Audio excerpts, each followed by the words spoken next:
Gold, trusted gold buyers. మీరు తాకట్టు పెట్టిన బంగారాన్ని విడిపించి ఈ రోజు ఉన్న మార్కెట్ ధరకు కొనబడను.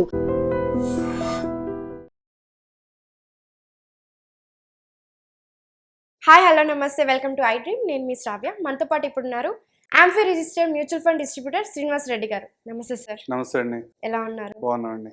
ఇప్పుడు చాలా పాపులర్గా ఒకటి వింటున్నాం సార్, మల్టీ అసెట్ అలొకేషన్ ఒకటి అండ్ డైనమిక్ అసెట్ అలొకేషన్ అని చెప్పి. అసలు దేంట్లో ఇన్వెస్ట్ చేయాలి అంటారు? అంటే మనం కొత్తగా వింటున్నాం కానీ మార్కెట్కి అవన్నీ కూడా చాలా పాతవండి. అవును, అంటే ఈ మధ్య ఎక్కువగా పాపులర్గా ఈ వింటున్నాం. మధ్య ఎందుకు పాపులర్ అవుతున్నాయి అంటే మార్కెట్ కండిషన్స్. అంటే బేసిక్గా ఈ మార్కెట్లోకి చాలామంది 2018 తర్వాత లేదా 20 తర్వాత ఎక్కువ మంది ఈ మ్యూచువల్ ఫండ్ అనే అసెట్ క్లాస్లో ఎక్కువ మంది ఇన్వెస్ట్మెంట్ చేయడం మొదలుపెట్టారు. కానీ 2020 తర్వాత ఏం జరిగింది, ఈ రోజు వరకు కూడా 24 సెప్టెంబర్ వరకు కూడా మార్కెట్ వన్ సైడ్ ర్యాలీ ఉంది. కొన్ని సందర్భాల్లో ఏమైనా చిన్న డిప్స్ వచ్చినా కానీ అవన్నీ రికవర్ అనుకుంటే వన్ సైడ్ ర్యాలీ చేసింది మార్కెట్. ఆ టైంలో మీరు ఏ అసెట్ క్లాస్లో ఇన్వెస్ట్మెంట్ చేసినా కానీ 3 ఇయర్స్కి 2 ఇయర్స్కి 3 ఇయర్స్కి డబుల్ అయింది.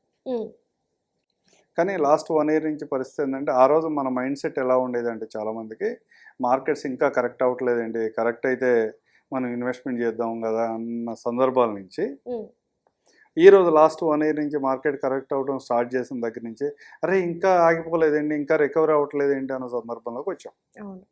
అంటే చాలామందికి మిత్యం ఉండేదంటే మ్యూచువల్ ఫండ్లో ఎప్పుడు 24%, 18%, 12%, 13%, 15% రిటర్న్స్ వస్తాయి, మ్యూచువల్ ఫండ్లో అసలు లాస్ ఏమి ఉండదు అనే వాళ్ళకి చాలామందికి ఒక మిత్యం. కానీ మార్కెట్ అలా ఉండదు. మార్కెట్లో ప్రతి అసెట్ క్లాసు కూడా ఒక సంవత్సరం అబ్నార్మల్ రిటర్న్ ఇవ్వచ్చు, ఒక సంవత్సరం జస్ట్ నామినల్ రిటర్న్స్ ఇవ్వచ్చు, కొన్ని సంవత్సరాలు మైనస్ రిటర్న్స్ కూడా ఇవ్వచ్చు. కానీ ఇన్వెస్టర్ సైకాలజీ ఎలా ఉంటుంది, అట్లీస్ట్ నాకు రిటర్న్ వచ్చినా రాకపోయినా పర్లేదు, నా మనీ పోకూడదు అన్న కాన్సెప్ట్లో ఇన్వెస్ట్ ఉంటారు. ఇన్కేస్ మార్కెట్లో ఏమన్నా అప్ అండ్ డౌన్ వస్తే, డిప్స్ వస్తే కూడా నా మనీ విపరీతంగా డిప్ అవ్వకూడదు, డౌన్ సైడ్ ప్రొడక్షన్ కూడా ఉండాలి అని ఇన్వెస్టర్ ఆలోచిస్తాడు. దానికి సొల్యూషనే డైనమిక్ మల్టీ అసెట్ అలొకేషన్ కానీ డైనమిక్ అసెట్ అలొకేషన్ కానీ ఇలాంటి ఫండ్స్ తీసుకొచ్చింది. మల్టీ అసెట్ అలొకేషన్లో ఏం చేస్తాము అంటే మినిమం 3 థీమ్స్లో ఇన్వెస్ట్మెంట్ చేస్తారు. ఒకటి ఈక్విటీలో ఇన్వెస్ట్ చేస్తారు, 2 కమోడిటీస్లో ఇన్వెస్ట్మెంట్ చేస్తాం, డెట్ ఫండ్స్లో కూడా ఇన్వెస్ట్మెంట్ చేస్తాం. మార్కెట్ కండిషన్స్ని బట్టి వాల్యుయేషన్స్ ఎక్కడ బాగున్నాయి, ఎక్కడ మనకి గ్రోత్కి అవకాశం ఉందో చూసుకుని దాన్ని బట్టి ఫండ్ మేనేజర్ డెసిషన్ తీసుకుంటాడు. దాన్ని బట్టి ఇన్వెస్ట్మెంట్ జనరల్గా మల్టీ అసెట్ గురించి మాట్లాడుకుంటే ఈక్విటీలో ఇన్వెస్ట్మెంట్ చేస్తాడు, కొంతపాటు గోల్డ్ సిల్వర్లో ఇన్వెస్ట్మెంట్ చేసే వాటిలో ఇన్వెస్ట్మెంట్ చేస్తాం, కొంత అమౌంట్ తీసుకెళ్ళి డెట్ మార్కెట్లో కూడా ఇన్వెస్ట్మెంట్ చేస్తాం. దానివల్ల ఏమవుతుంది, మార్కెట్ ఎప్పుడన్నా స్టాక్ మార్కెట్లో ఏమన్నా డిప్స్ వచ్చాయి, ఈక్విటీ పోర్షన్ మాత్రమే మైనస్ అవుతుంది. ఓన్లీ డెట్ పోర్షన్లో 6%, 7% ఎప్పుడు కంటిన్యూగా రిటర్న్ జనరేట్ చేస్తూ ఉంటుంది. గోల్డ్ కూడా ఈక్విటీ మార్కెట్స్ పెర్ఫార్మ్ చేయనప్పుడు గోల్డ్ కూడా పెర్ఫార్మ్ చేస్తూ ఉంటుంది. అంటే మీ పోర్ట్ఫోలియోని, మీ ఇన్వెస్ట్మెంట్ని రీజనబుల్గా డౌన్ సైడ్ ప్రొటెక్షన్ కూడా ఇవ్వడానికి అవకాశం ఉంటుంది అన్నమాట. అందుకని ఇలాంటి దాంట్లో ఇన్వెస్ట్మెంట్ చేపిస్తున్నారు. దాంట్లో ఏంటంటే ఎవరైతే ఎఫ్డీస్లో ఇన్వెస్ట్మెంట్ చేస్తారో వాళ్ళందరికీ ఆల్టర్నేటివ్గా ఇలాంటి ఫండ్స్లో ఇన్వెస్ట్మెంట్ చేస్తే ఎఫ్డీ కన్నా కొంచెం ఎక్కువ రిటర్న్ వస్తుంది, ప్లస్ ట్యాక్స్ ఎఫిషియెంట్ కూడా. అంటే వాళ్ళు ఎఫ్డీస్లో ఇన్వెస్ట్మెంట్ చేస్తే 30% ట్యాక్స్ లెవెల్ ఉంటే వాళ్ళు 30% పే చేయాలి. మనకి దీంట్లో ట్యాక్స్ ఎలా ఉంటుంది సార్? ట్యాక్స్ దీంట్లో 12.5% ఆన్ ప్రాఫిట్స్ ఉంటుంది. ఎప్పుడైతే మనం విత్డ్రా చేస్తామో ఆ టైంలో ఆ సంవత్సరానికి 1,25,000 వరకు ఎగ్జామ్షన్ ఉంది.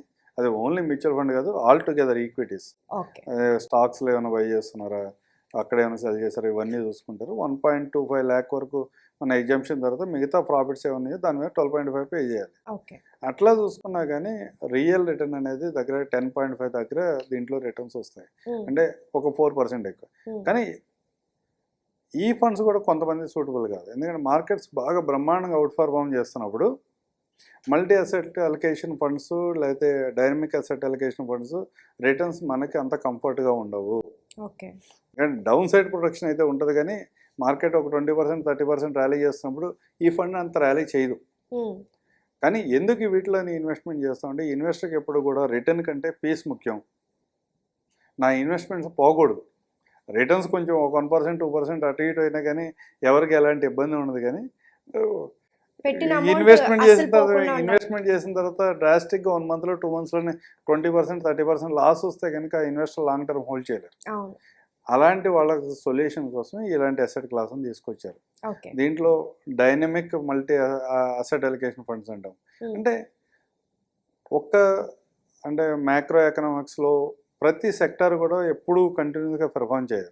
ఒకసారి మ్యానుఫ్యాక్చరింగ్ థీమ్ పైన వర్క్ చేయొచ్చు, ఒకసారి ఫార్మా వర్క్ చేయొచ్చు, ఒకసారి డిఫెన్స్ సెక్టర్ వర్క్ చేయొచ్చు, ఒకసారి ఎఫ్ఎంసీజీ వర్క్ చేయొచ్చు.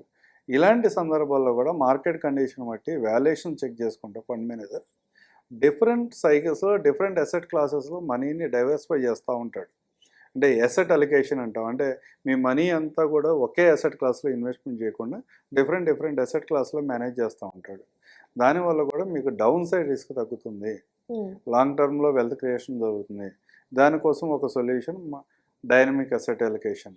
ఈ 2 ఫండ్స్ కూడా ఎవరైతే కొంచెం రీజనబుల్ రిటర్న్ ఉండాలి, నా ఫండ్స్లో వాలటైలిటీ చాలా తక్కువ ఉండాలి అనుకుంటారో అలాంటి వాళ్ళు ఇన్వెస్ట్మెంట్ చేసుకున్నాక చాలా సూటబుల్ అనమాట. అంటే ఒక రకంగా చెప్తే ఆల్టర్నేటివ్ ఫిక్స్డ్ డిపాజిట్ ఫండ్స్ ఇవి.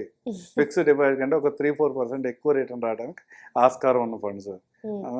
వాటిని ఆ సెట్ ఆఫ్ ఇన్వెస్టర్స్కి ఉపయోగపడుతుంది. దీంతోపాటు ఈరోజు ఉన్న మార్కెట్ కండిషన్ వాలటైలిటీని చూసుకున్నప్పుడు ఏ లంసమ్ అమౌంట్స్ వచ్చినా కానీ బ్యాలెన్స్ అడ్వాంటేజ్ కేటగిరీ అని, బ్యాలెన్స్ ఫండ్స్ అని, మల్టీ అసెట్ అని, డైనమిక్ అసెట్ అలికేషన్ అని ఇలాంటి ఫండ్స్లోనే ఎక్కువ మంది ఇన్వెస్ట్ చేయడానికి మొగ్గు చూపుతున్నాం. ఎందుకంటే మార్కెట్ వాలటైలిటీ వచ్చినప్పుడు, మార్కెట్లో ఏమైనా ఫ్లక్చువేషన్ వచ్చినప్పుడు కూడా వీళ్ళ ఇన్వెస్ట్మెంట్ మీద అంత ఫ్లక్చువేషన్స్ రాకుండా ఉంటే ఇన్వెస్టర్ దాని అమౌంట్ని లాంగ్ టర్మ్ హోల్డ్ చేస్తాడు, అతనికి కూడా బెనిఫిట్ ఉంటుంది అనే ఉద్దేశంతో ఇలాంటి ఫండ్స్లో ఎక్కువ ఇన్వెస్ట్మెంట్ చేపిస్తున్నారు. ఓకే. ఈ రెండిట్లో ఏది బెస్ట్ అంటే మీరు ఏది చెప్తారు?